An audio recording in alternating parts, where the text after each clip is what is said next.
ወደ ቤተ ክርስቲያን የምንመጣው ለመቀደስ ነው፣ ቅዱሳን ለመሆን ነው፣ ንጹሖች ለመሆን ነው፣ ይቅር ባዮች ለመሆን ነው፣ በምድር ላይ ትንንሾች እግዚአብሔሮች ለመሆን ነው። እግዚአብሔር ነው ይቅር ባዩ። እኛም ይቅር ባዮች ሆነን በዚሁ በመገኘት እንዴት አድርገን እየበደሉን እንዴት ይቅርታ እናደርጋለን? ሳይበደሏችሁማ ምን ይቅርታ ትሰጣላችሁ?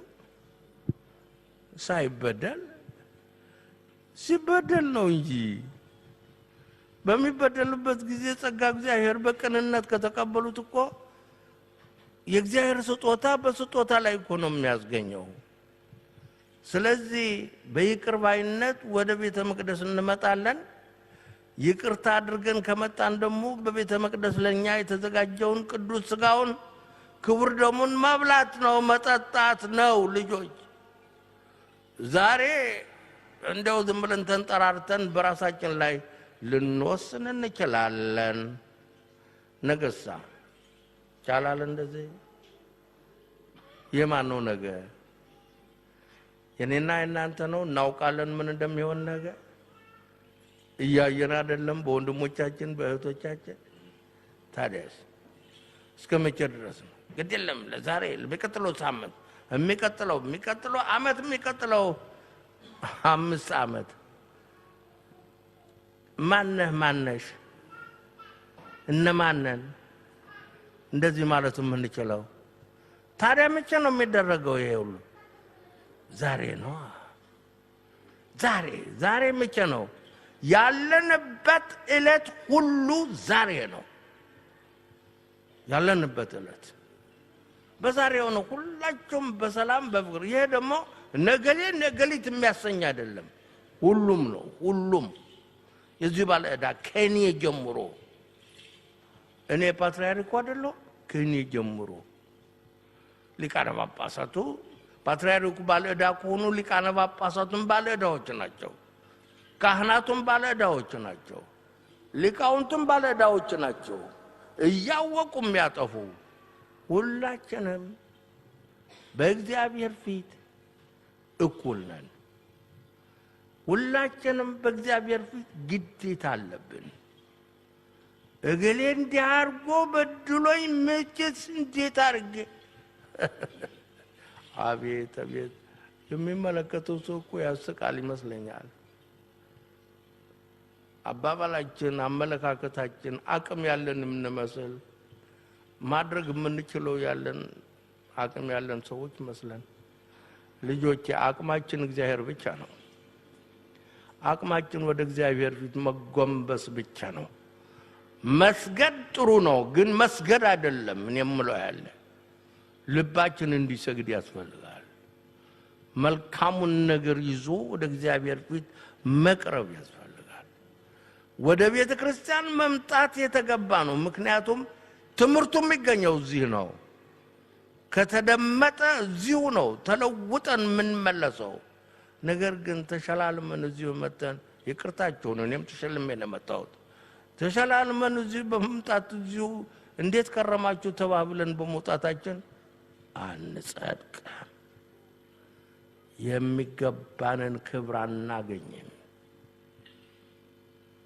ይሄ በወንዶችም በሴቶችም በወጣቶችም በሽማግሎችም እስካሁን ድረስ ባህሉ አሮጊቶቹ ሽማግሎቹ እንዲሁ ቄሶቹ ብቻ ናቸው ወደዚህ ጎንበስ ቀና የሚሉ። እናንተ እነማን ሆናችሁ? ከየት የተገኛችሁ? እግዚአብሔር ያልፈጠራችሁ ናቸው? ሰው ያልሆናችሁ ናቸው? ስለዚህ ሁላችንም ነን። እግዚአብሔር መቼ ያዳላልና ሁላችንም የተለያየ ቁሳቁስ ምናምን ያለን የሌለን ልንኖር እንችላለን። በእግዚአብሔር አይን ግን ሁላችንም እኩል ነን። ባለ ቁሳቁስ የተከበረ አይደለም፣ ቁሳቁስ የሌለው የተናቀ አይደለም። ይሄ የሰው ዓለም ነው እንደሱ የሚያደርገው። በእኛ በተወሰነው አይናችን በማያውቀው ውስጡ ገብቶ በማይመረምር አይናችን እገሌ ኃጢአተኛ፣ እገሌ ወንበዴ፣ እገሌ ክፉ ሰው፣ እገሌ ጻድቅ ሰው። ሻይን ጠጣ ስላለን ነው ጻድቁ። ኑ ምሳ ብሉ ስላለን ነው።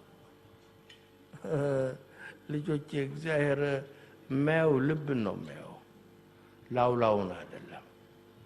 ስለዚህ ልጆቻችን እኛ የምንመጣው እናንተ ብቻ አይደላችሁም። እናንተ እንዳጋጣሚ እዚህ ቅርብ ሆናችሁ እስከዛ ድረስ አልመጣንም፣ እናዝናለን። ነገር ግን ርቀን እኮ እንሄዳለን በየቦታው። ከእናንተ የበለጡ ንቁ ልጆች አሉ፣ ኑ የሚሉ ካልመጣችሁ የሚሉ ለምን እስክትጠሩ ትጠብቃላችሁ ብላችሁ ልታሽሟጡት ትችላላችሁ። እግዚአብሔር ይክበር ይመስገን ልጆቼ ብዙዎች ናቸው። ተራይዘው ነው የሚጠብቁ። ስለዚህ ነው ልጆቻችን እዚሁ አጠገባችን ሆናችሁ እያላችሁን እና ቄሶቹ ሽማግሎቹ ነው አቤት እንዴት እግዚአብሔር እንዴት ይገርም ይሆን። ልጆቼ በቁም ነገር አይቀለድም። ልጆቼ ማንም ሰው ራሱ ማን እንደሆነች ሳያውቁ በሌላ ሰው ፈራጅ ሆኖ ሊታይ አይገባውም። እኔና እናንተ በእግዚአብሔር ፊት እኩል ነን። እኔና እናንተ የደካማ ስጋ ተሸክመን ያደናቀፈንን ነገር ሁሉ በእግዚአብሔር ፊት ይቅርታ እንድናገኝ ዘወትር በርከክ ብሎ እግዚአብሔርን መለመን ያስፈልጋል። ግን እቺ እንደ መታያ ማለት ዝም ብሎ ለይስሙላ እንደው ተንበርክኮ ይጸልያለች ያለቅሳሉ አይደለም። ከውስጥ መመንጨት አለበት፣ መጸጸት አለበት፣ መጨነቅ አለበት። እና ይሄ ቦታ ለመቀደስ ከመጣን ምን ብናደርግ ነው የምንቀደሰው? አይዟችሁ አላበዛባችሁም። ይሄ ጥቃቅኑ ደካማውን ሐሳብ መተው ነው፣ ሌላ ነገር አይደለም። ማንንም ሰው አለመጥላት ነው፣ ከማንም ሰው ጋር አለመጣላት ነው። ከእግዚአብሔር ጋር መታረቅ ማለት ይኸው ነው። ቅድም ምንድነው ያለው? እናንተ የተመሰገናችሁ ልጆቼ ኑ ወደ እኔ ኑ የዘላለም ሕይወት ውረሱ። እንዴ ጻድቃኖችም እኮ ተገረሙ። እንዴ የታየንህና የታበላንህና ይህን ያህል ክብር ታወርሰናለህ? ቅዱሳን የሆኑ ሰዎች በጎ ስራ ሰርተው አይጠግቡም። ሳያደርጉ አልተጠሩም። በተጠሩበት ጊዜ ግን የተናገሩት እንዴ ከየት የመጣ ሀብት ነው? ከየት የመጣ ስጦታ ነው? መቼ አደረግን እንደዚህ ያለ ነገር ነው ያሉት። የቅዱሳን ጠባያቸው ነው። የደጋግ ሰዎች ቅዱሳን ቅዱሳት ለኔም ለናንተም ለወንዶቹም ለሴቶቹም የተሰጠ ነው። ለተወሰኑ ሰዎች አይደለም። በስዕል ላይ ለምናያቸው ቅዱስ ቅድስት እያልን ለምንጠራቸው አይደለም፣ ለሁላችንም። እነሱ ስለሰሩበት ስላመለጡ ከዚህ ዓለም ፈተና እኔና እናንተን የሚያንደባልለን ፈተና አንደባለውት ስላመለጡ ነው እነሱ በዚህ የሚጠሩት ያለ። እኔና እናንተ ግን እዚያ መድረስ ላቃተን ነው፣ እጭቃ ውስጥ ስለሆነ ነው። ስለዚህ ቅዱሳን ቅዱሳት በቃ ከማንም ሰው ጋር ከእግዚአብሔር ከማንም ሰው ጋር ትእዛዙስ እንደሱ አይደለም እንዴ? መጀመሪያ እግዚአብሔር አምላክን እንደ በሙሉ ልብህ በሙሉ ኃይል ውደድ። ቀጥሎስ ወንድምህና እህትህ በሙሉ ልብህ እንደማን እንደ ራስ አድርገህ። ራሱን የሚጠላ ሰው አለ እዚህ? ይል በዚሁ መሰረት ከተሆነ የሚኬደው እገሌ ገሊት እንዲያደርጉ አባ እገሌ አቶ እገሌ እንዲያረው ምን አመጣው? የታለ ባዕድ ሰው እዚህ? በወገንነት ነው ባዕድ ያለው? በሃይማኖት ነው ባዕድ ያለው? ወይስ በጾታ ነው ባዕድነቱ? ወይስ በደሃ በመሆንና ባለቁሳቁስ በመሆን ነው ባዕድነቱ? ይልም እኮ ልጆች ማስተዋል ግን ይጠይቃል። ይህንን በማድረግ በዚሁ መንገድ በመሄድ እዚሁ ስንመጣ ይነገረናል፣ እንመከራለን፣ ሐሳባችንን እናሻሽለዋለን። ስላሻሻል ነው የጽድቁ ጎዳና ይዘን እንሄዳለን፣ እንቀደሳለን። ከተቀደስን ደግሞ ቅዱሳት ለቅዱሳን ተብሎ እንደታዘዘልን ይሄንን የቀረበውን የእግዚአብሔር ወልድ ስጋና ደም መቀበል። እግዚአብሔር ከኛ ጋር እንዲሆን አንፈልግም እንዴ? እግዚአብሔር እንዲባርከን እንዲቀድሰን አንፈልግም እንዴ? አይ እኔ ኃጢአተኛ ነኝ አልችልም ዘመነ ምክንያት ነው ይሄ። ትክክለኛ ቋንቋ አይደለም። ኃጢአቱን እንተዋ ኃጢአቱን ተወት አድርጎ እኮ ነው ወደዚህ መምጣት። አቤት አቤት ማለት እኮ ነው። ንስሐ መግባት እኮ ነው። ላለፈው ይቅር በለኝ ለወደፊት ጠብቀኝ ብሎ መምጣት እኮ ነው። ሌላ ነገር የለውም።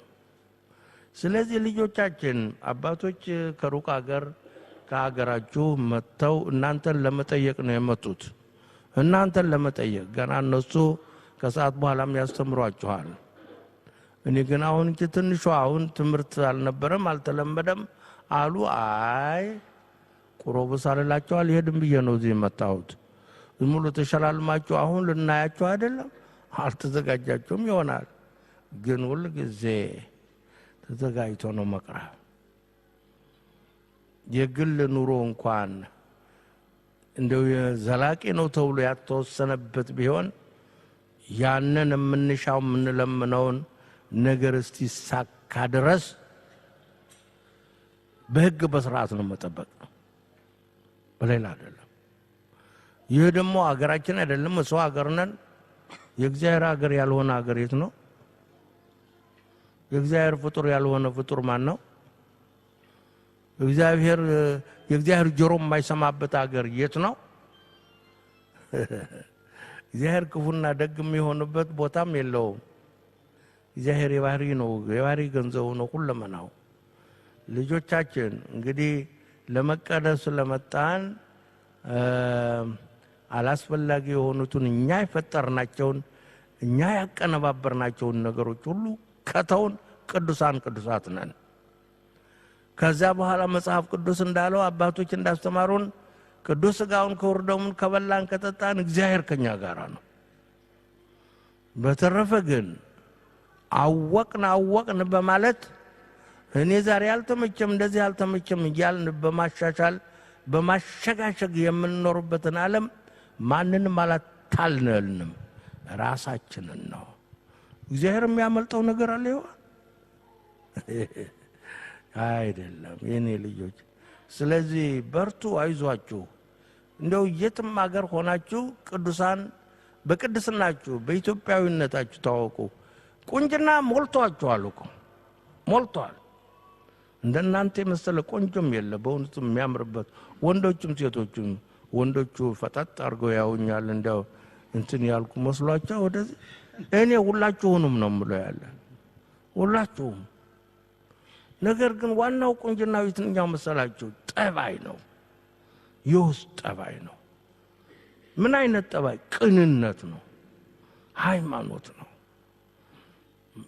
ወንድምን እህትን እንደራስ አድርጎ መውደድ ነው፣ መከባበር ነው። በውስጡ በውጭው ቅርጻ ቅርጽ ግን የተበላሸ እንዳይመስላችሁ እጅግ በጣም ያማረ የተወደደ መልክ ነው ያለን። ካልተጠቀምንበት ግን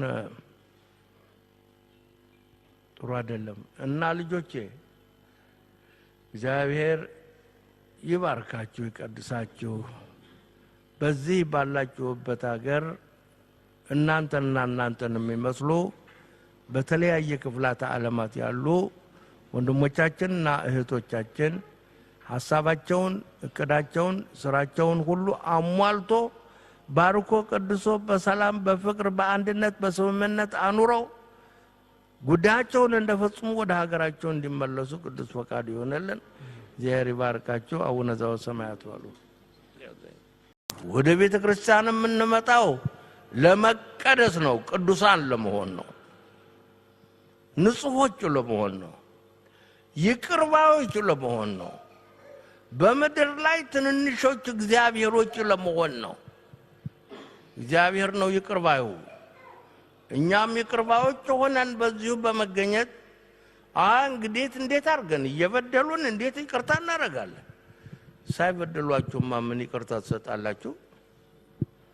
ሳይበደል ሲበደል ነው እንጂ በሚበደልበት ጊዜ ጸጋ እግዚአብሔር በቅንነት ከተቀበሉት እኮ የእግዚአብሔር ስጦታ በስጦታ ላይ እኮ ነው የሚያስገኘው።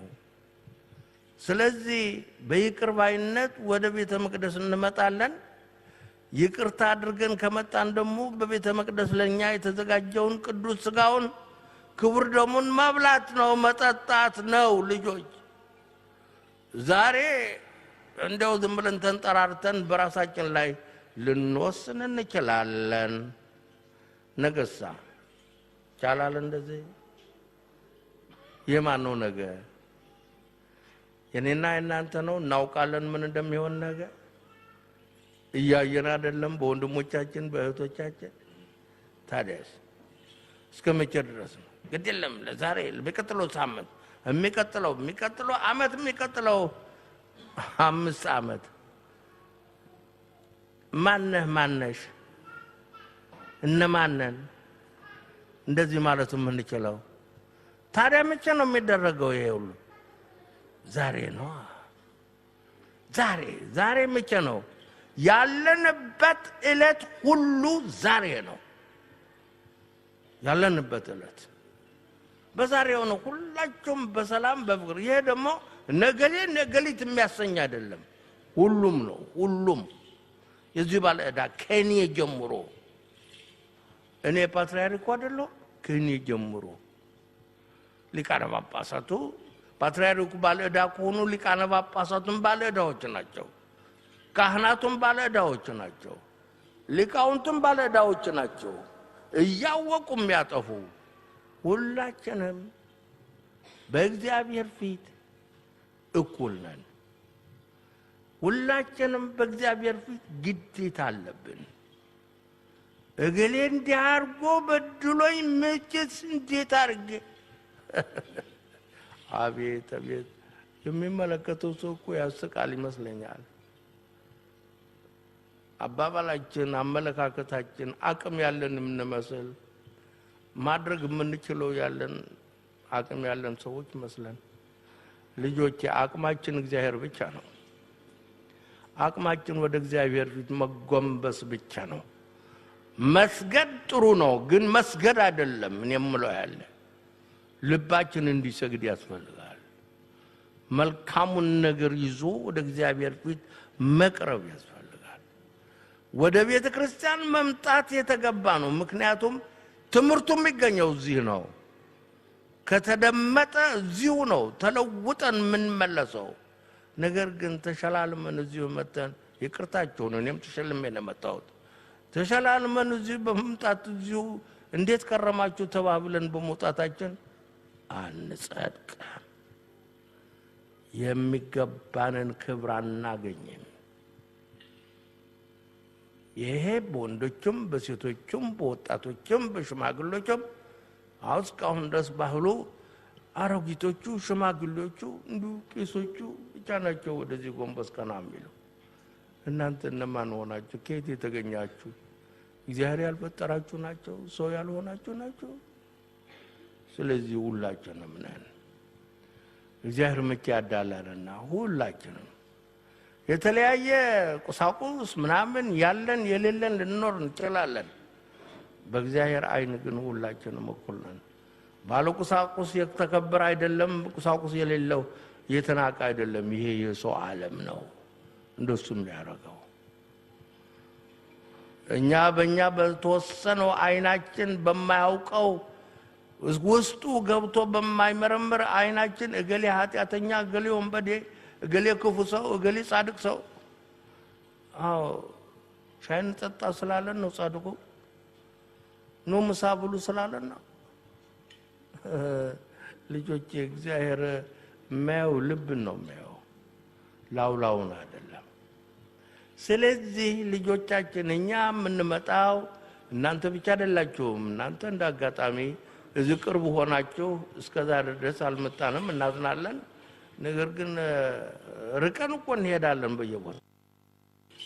ከእናንተ የበለጡ ንቁ ልጆች አሉ፣ ኑ የሚሉ ካልመጣችሁ የሚሉ። ለምን እስክትጠሩ ትጠብቃላችሁ ብላችሁ ልታሽሟጡት እንችላላችሁ። እግዚአብሔር ይክበር ይመስገን፣ ልጆቼ ብዙዎች ናቸው። ተራይዘው ነው የሚጠብቁ። ስለዚህ ነው ልጆቻችን እዚሁ አጠገባችን ሆናችሁ እያላችሁን እናቀደደን ቄሶቹ ሽማግሌዎቹ ነው አቤት እንዴት እግዚአብሔር እንዴት ይገርም ይሆን ልጆቼ በቁም ነገር አይቀለድም ልጆቼ ማንም ሰው ራሱ ማን እንደሆነች ሳያውቁ በሌላ ሰው ፈራጅ ሆኖ ሊታይ አይገባው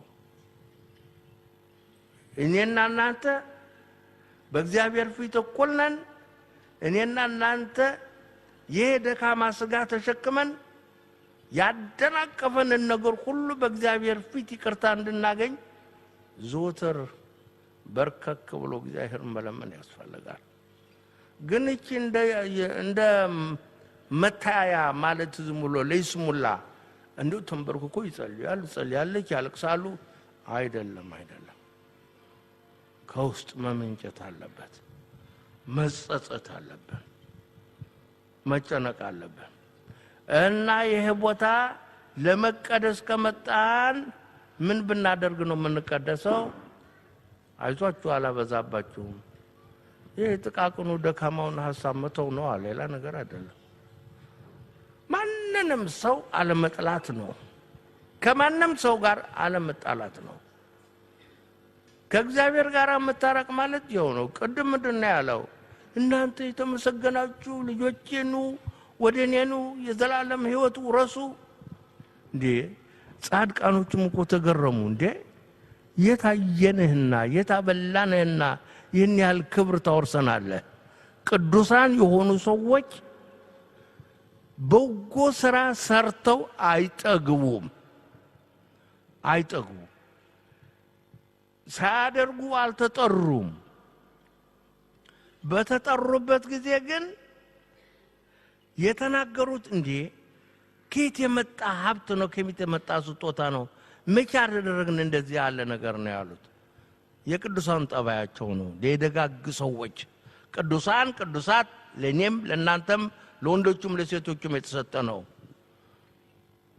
ለተወሰኑ ሰዎች አይደለም በስዕል ላይ ለምናያቸው ቅዱስ ቅድስት እያልን ለምንጠራቸው አይደለም ለሁላችንም እነሱ ስለሰሩበት ስላመለጡ ከዚህ ዓለም ፈተና እኔና እናንተን የሚያንደባልለን ፈተና አንደባለውት ስላመለጡ ነው እነሱ በዚህ የሚጠሩት ያለ እኔና እናንተ ግን እዚያ መድረስ ላቃተን ነው እጭቃ ውስጥ ስለሆነ ነው ስለዚህ ቅዱሳት በቃ ከማንም ሰው ጋር ከእግዚአብሔር ከማንም ሰው ጋር ትእዛዙስ እንደሱ አይደለም እንዴ መጀመሪያ እግዚአብሔር አምላክን እንደ በሙሉ ልብህ በሙሉ ኃይል ውደድ ቀጥሎስ ወንድምህና እህትህ በሙሉ ልብህ እንደማን እንደራስ አድርገህ ራሱን የሚጠላ ሰው አለ እዚህ ይል በዚሁ መሰረት ከተሆነ የሚከደው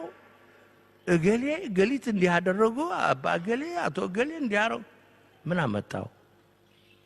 ምን አመጣው የታለ ባይድ ሰው እዚህ በወገንነት ነው ባይድ ያለው በሃይማኖት ነው ባይድ ያለው ወይስ በጾታ ነው ባይድነቱ ወይስ በዳሃ በመሆንና ባለቁሳቁስ በመሆን ነው ባይድነቱ ይልም እኮ ልጆች ማስተዋል ግን ይጠይቃል በይሄንን በማድረግ በዚሁ መንገድ በመሄድ እዚሁ ስንመጣ ይነገረናል እንመከራለን ሐሳባችንን እናስሻሽለዋለን ስላሻሻል ነው የጽድቁ ጎዳና ይዘን እንሄዳለን እንቀደሳለን ከተቀደስን ደግሞ ቅዱሳት ለቅዱሳን ተብሎ እንደታዘዘልን ይሄንን የቀረበውን የእግዚአብሔር ወልድ ስጋና ደም መቀበል እግዚአብሔር ከኛ ጋር እንዲሆን አንፈልግም እንዴ እግዚአብሔር እንዲባርከን እንዲቀድሰን አንፈልግም እንዴ አይ እኔ ኃጢአተኛ ነኝ አልችልም ዘመነ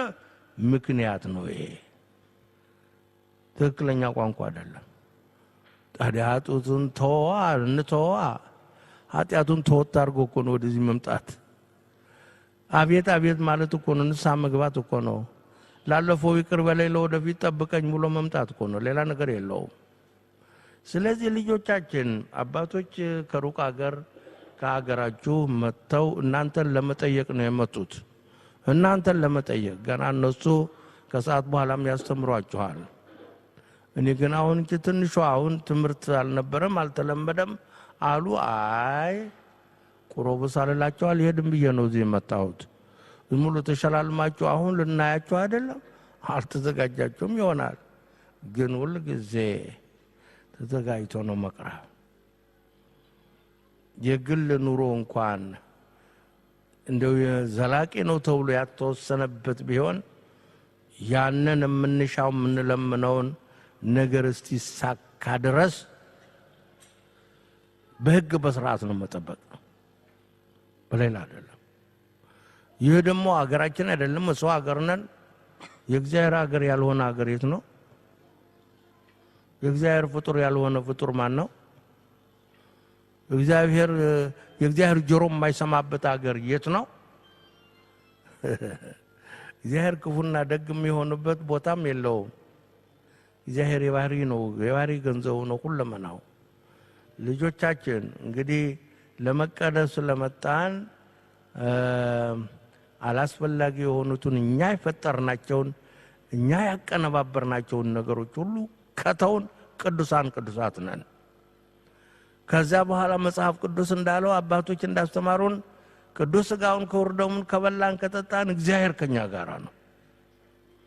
በተረፈ ግን አወቅን በማለት እኔ ዛሬ አልተመቸም እንደዚህ አልተመቸም እያልን በማሻሻል በማሸጋሸግ የምንኖርበትን ዓለም ማንንም አላታልንም፣ ራሳችንን ነው። እግዚአብሔር የሚያመልጠው ነገር አለ አይደለም የኔ ልጆች። ስለዚህ በርቱ፣ አይዟችሁ። እንደው የትም ሀገር ሆናችሁ ቅዱሳን በቅድስናችሁ በኢትዮጵያዊነታችሁ ታወቁ። ቁንጅና ሞልቷችኋል እኮ ሞልቷል። እንደናንተ የመሰለ ቆንጆም የለ በእውነቱ የሚያምርበት ወንዶችም ሴቶችም። ወንዶቹ ፈጣጥ አድርገው ያውኛል እንደው እንትን ያልኩ መስሏቸው ወደዚህ። እኔ ሁላችሁንም ነው የምለው ያለ ሁላችሁም። ነገር ግን ዋናው ቁንጅናው የትኛው መሰላችሁ? ጠባይ ነው፣ የውስጥ ጠባይ ነው። ምን አይነት ጠባይ? ቅንነት ነው፣ ሃይማኖት ነው። ወንድምን እህትን እንደራስ አድርጎ መውደድ ነው፣ መከባበር ነው። በውጭው ቅርጻ ቅርጽ ግን የተበላሸ እንዳይመስላችሁ እጅግ በጣም ያማረ የተወደደ መልክ ነው ያለን። ካልተጠቀምንበት ግን